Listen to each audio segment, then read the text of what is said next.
não seria interessante que o Ministério Público já buscasse setores competentes para que pudesse realmente atuar nessa questão aí? Mas aí teríamos que ter sempre o início da ação formalizada. O Ministério Público nunca foi provocado sobre essa questão? Na minha promotoria, não. Não sei se na relação de consumo foi. Eu não tenho conhecimento. Agradeço pela tua participação. Quero colocar a palavra agora ao deputado Paulo Fernando. Senhor presidente, inicialmente queria cumprimentar Vossa Excelência, os componentes da CPI, deputado Antônio Holanda Júnior, deputado Jota. Queria agradecer o convite que a CPI dos combustíveis fez ao Dr. Luiz Vasconcelos, representando o Ministério Público, e reforçado pelo presidente, dizer que essa correspondência foi enviada há 10 dias, Dr. Luiz Vasconcelos. Infelizmente, o Procurador-Geral de Justiça só avisou a Vossa Senhoria ontem, para que a gente pudesse aprofundar. Cumprimentar aqui os funcionários e funcionárias, o pessoal da assessoria presente e o público que está nos assistindo. Veja bem, é importante a presença de Vossa Senhoria. E eu estava ouvindo a sua fala inicial e gostaria que o senhor pudesse, mais uma vez, dar destaque que um dos motivos que ensejou o núcleo de combate organizado ao crime organizado vinculado ao Ministério Público no plano nacional foi a partir de uma investigação de um colega de vocês no estado de Minas Gerais, principalmente nesse setor de combustíveis, quando ele foi assassinado. E a partir daí despertou a articulação da entidade nacional sobre isso. O senhor falou que é um grupo poderoso, baseado em quê, doutor Luiz? O da cartelização? Não, esse grupo de combustíveis que matou um promotor no estado de Minas por conta da sua investigação. O senhor falou que ele é poderoso. Baseado em quê? É porque, como disse o presidente Ricardo Nezinho, hoje, claro que a gente não pode generalizar, esse setor é um dos caminhos de lavagem de dinheiro? Tem fundamento? Eu, sinceramente, não tenho essa informação de lavagem de dinheiro, até porque nós temos, nesse grupo nacional, um grupo específico para análise de lavagem de dinheiro. E eu nunca vi nenhuma vinculação nesse sentido. Não sei os colegas de São Paulo, que eu estou... esse ano todinho eu fiquei afastado do grupo nacional, questões particulares, e não sei se esse ano aconteceu essa vinculação. Mas até o ano passado não tinha a situação. Tinha, assim, um grupo poderoso no sentido de que o lucro é muito grande, a adulteração e a cartelização era um fato recorrente em vários estados, tanto que muitos grupos criminosos nunca tiveram a ousadia de determinar o assassinato de, seja membro do Ministério Público, seja do Judiciário, seja das polícias, porque sabem que não é interessante esse confronto, né? E eles em nenhum momento eles se inibiram em relação a isso. Então, o poder econômico próximo a esses grupos é muito forte, né? Até onde vai esse poder, que tipo de envolvimento ele gera a mais, eu não tenho essa informação. O senhor nunca teve acesso a nenhum órgão de imprensa, conforme foi citado pelo presidente Ricardo Nezinho, que hoje o PCC investe nesse segmento para lavar dinheiro? De porte de combustíveis, nunca me atendeu a esse detalhe, não. Certo. Doutor Vasconcelos, veja bem, foi feita uma operação, um convite ao Ministério Público do Rio Grande do Sul, conforme fala Vossa Senhoria, que tem uma experiência interessante, e essa visita se deu no mês de setembro de 2006. E também participou a Cefaz, conforme o seu depoimento. Eu pergunto, quando, em setembro de 2006, o Ministério Público do Rio Grande do Sul, que ia ter um acúmulo sobre esse segmento, junto com a Cefaz de Alagoas, a operação que vocês fizeram de visita, vocês articularam a ação com a Polícia Federal, com a Polícia Rodoviária Federal e com o Ministério Público Federal também? Não. Foi feito especificamente com os 2 ministérios públicos estaduais, né, do Rio Grande do Sul e o nosso aqui, eles como convidados, né, pela experiência que eles já tinham nessa área, e a Secretaria da Fazenda especificamente porque tinha um interesse no sentido da sonegação. O senhor não considera uma falha em não convidar a Polícia Federal, a Polícia Rodoviária Federal, o Ministério Público, para fazer uma ação articulada? Não, naquele momento o que a gente estava buscando identificar era a existência ou não de adulteração no setor de combustíveis. E aí não precisava, porque você não ia prender ninguém em flagrante a nível de quadrilha. Agora, se você pensa em investigar a cartelização, aí sim você precisa aprofundar, e aí é preciso que a gente tenha a colaboração de todos os setores. O senhor tomou conhecimento de uma operação que foi realizada na Paraíba e que teve como ator principal o Ministério Público da Paraíba, que colocou na cadeia vários postos, vários donos de postos de combustíveis de revendedora, recentemente? Não, recentemente não. Como ele disse, esse ano eu passei o ano todo afastado dessa área a nível nacional e aí eu não o senhor não tomou conhecimento, né? Não. Porque na Paraíba teve iniciativa do Ministério Público articulado com a Polícia Rodoviária Federal, com a Polícia Federal, e conseguiu colocar, claro que uma minoria de maus empresários de postos e de revendedora.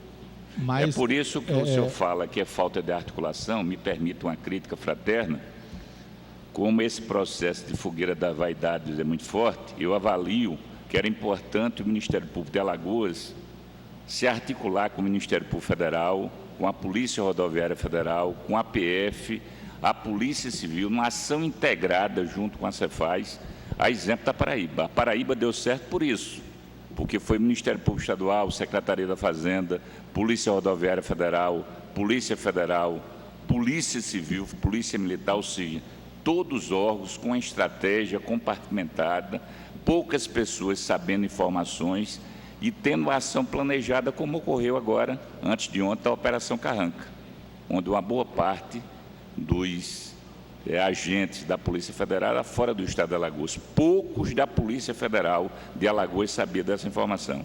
O senhor não entende que é necessário, para combater um grupo tão poderoso, ter uma ação de inteligência e não de força? Concordo plenamente. Quando Vossa Excelência mencionou o sentido da vaidade institucional, né, a vaidade, às vezes, não permite juntar todo mundo para fazer determinadas atuações, seja pela deficiência de algumas, seja pela falta de estrutura, de pessoal, enfim. Neste caso específico, como lhe disse, naquela época, o que teria sido planejado era simplesmente detectar se existia ou não gasolina, combustível, de uma maneira geral, adulterado. Ponto.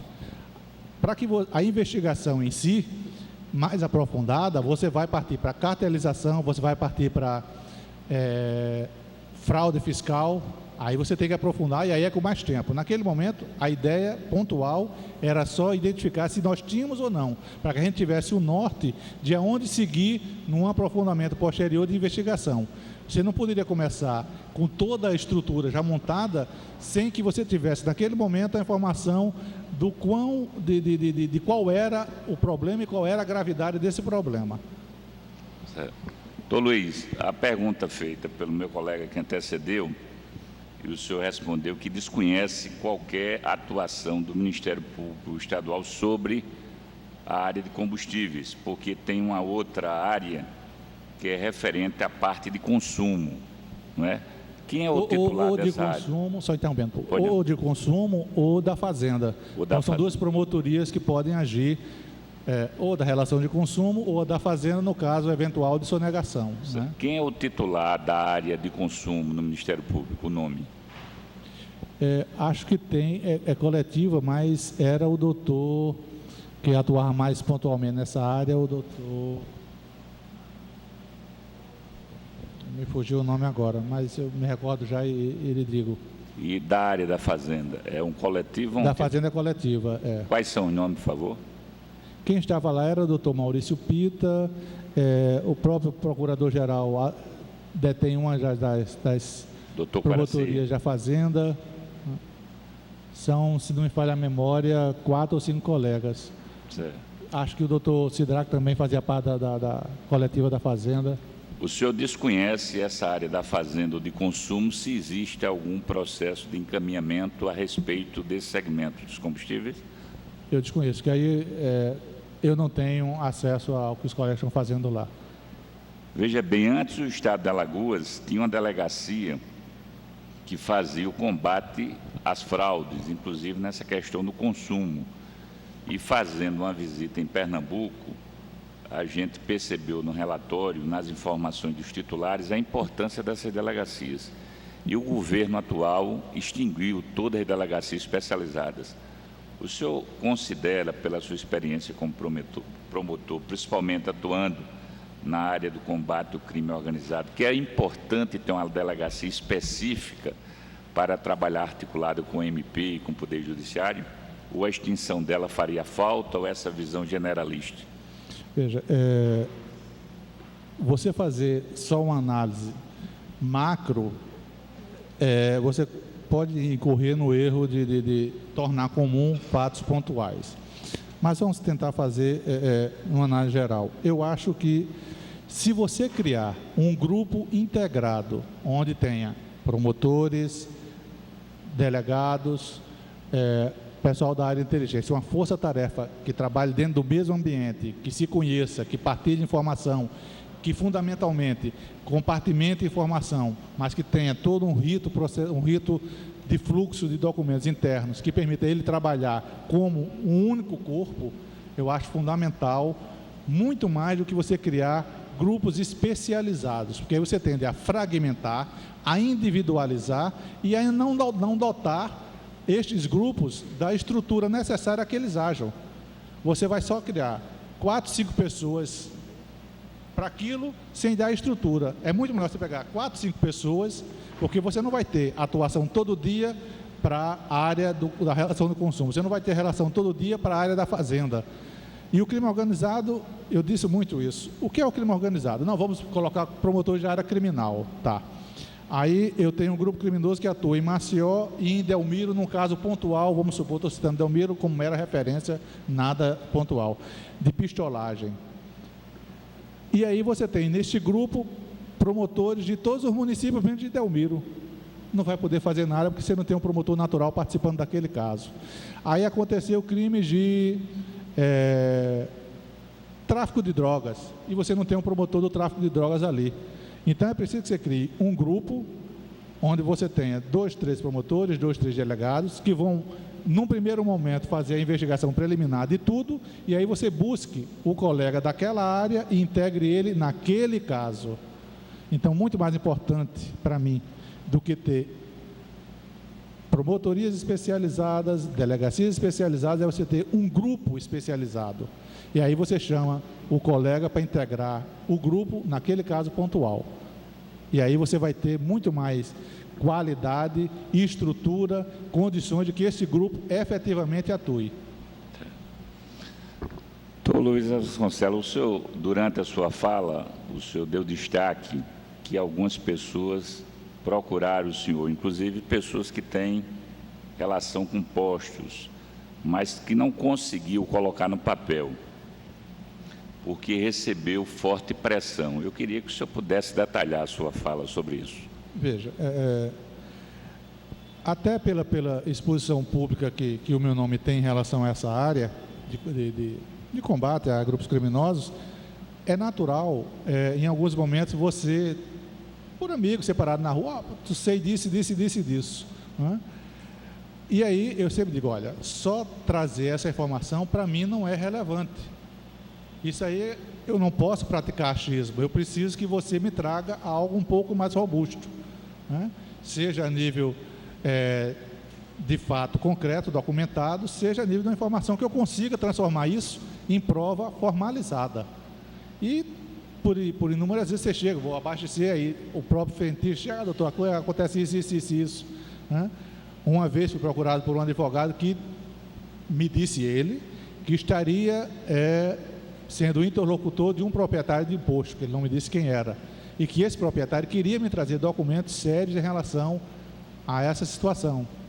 Eu estou plenamente aberto. Me traga, nós vamos investigar e aí não tenha dúvida de que a gente vai, se conseguir elemento de convicção, formalizar o processo. Mas, infelizmente, a coisa não andou. Essa pressão que ele falou, ele não disse de quem partia? Ele disse claramente, segundo ele, né, a informação é de que, em reunião do sindicato, eles eram pressionados. Sindicato dos combustíveis. Agora, se isso é verdadeiro ou não sei. Isso foi o que... O senhor fala do Sindicato dos Combustíveis. Os sindicatos combustíveis. A sua avaliação como pessoa experiente, veja bem, o ex-titular dos Sindicatos Combustíveis hoje é o Procurador-Geral do Estado, né? Um advogado, procurador e tal. Será que o processo corporativo não termina protegendo, já que Alagoas é um estado pequeno? Sem dúvida, o processo corporativo é um dos grandes males que existe, né? Você tanto protege para o bem quanto para o mal, né? Agora, é bom que a gente deixe sempre bem claro de que eu aprendi muito nessa minha jornada de combate ao crime organizado, a sempre ser prudente em relação às informações que me chegam por ouvir dizer, né? Se não está formalizado, se eu não tenho como ter um elemento de convicção que eu possa formalizar, eu nem dou maiores atenção, né? Então, se chega uma pessoa e acusa principalmente uma instituição, até que me prove o contrário com fatos, eu não vou fazer nenhum tipo de juízo de mérito antecipado, até porque eu procuro ter a maior isenção possível para analisar a prova e não cometer erro em relação a execrar publicamente quem quer que seja, pessoa ou instituição. Então, como disse aqui, volto a repetir, essa pessoa chegou fazendo essa alusão a esse sindicato. Se é verdadeiro ou não, eu não sei, porque ele não me trouxe nada, certo? Então, até prova o contrário, o sindicato, para mim, não tem nenhum tipo de elemento de convicção. Então, o modus operandi é que os sindicatos combustíveis tinham reunião e pressionavam os postos que vendiam o menor preço. Fazia reunião e definia qual eram os preços, mínimo e máximo, fazia aquela variaçãozinha de centavos ou sei nem que nome que se dá, que é o único setor que tem 3 dígitos, né? Mas fazia aquela aferiçãozinha para que a margem de lucro fosse maior, né? E aí, só complementando, todas as justificativas do preço elevado de combustível do nosso estado é de que a nossa alíquota é maior do que todo mundo. Não sei se isso é verdadeiro plenamente, né? Você vai para Pernambuco, o preço é 30%, 40% menor. Você vai para Sergipe do mesmo jeito. Nós somos um dos maiores produtores de álcool do Brasil. E o álcool daqui custa R$ 1,70, R$ 1,60. Você vai aqui para a divisa de Pernambuco, está lá R$ 1,30. É uma coisa complicada. É verdade. Doutor Luiz, veja bem, pela sua experiência como representante atuante do núcleo combate organizado, o senhor sabe que muitas vezes determinados crimes, para você ter prova testemunhal, material, é muito difícil. É verdade. E hoje o mundo começa a utilizar novas tecnologias. Então, ora, se tem uma analogia com Minas, claro que lá foi morto um promotor, mas tem uma caracterização idêntica, esse processo é a nível nacional. O senhor falou que poderia trabalhar a nível de planilhas. Será que o Ministério Público não se omitiu durante esse período de solicitar as planilhas dos sindicatos combustíveis da própria Secretaria da Fazenda? Que é um elemento concreto. Existe uma planilha que poderia ser o início de uma abertura para ver se podia ter uma ação civil pública. O senhor não avalia que é um processo? A outra coisa é a questão da escuta. O diretor da Polícia Civil, quando o doutor Edmilson foi aqui, foi considerado o rei do grampo, não é? Ele conseguiu. O diretor atual da Polícia Civil, doutor Carlos Alberto Reis, quando tinha o secretário de Segurança, ele foi considerado o rei do grampo. A imprensa deu destaque na época.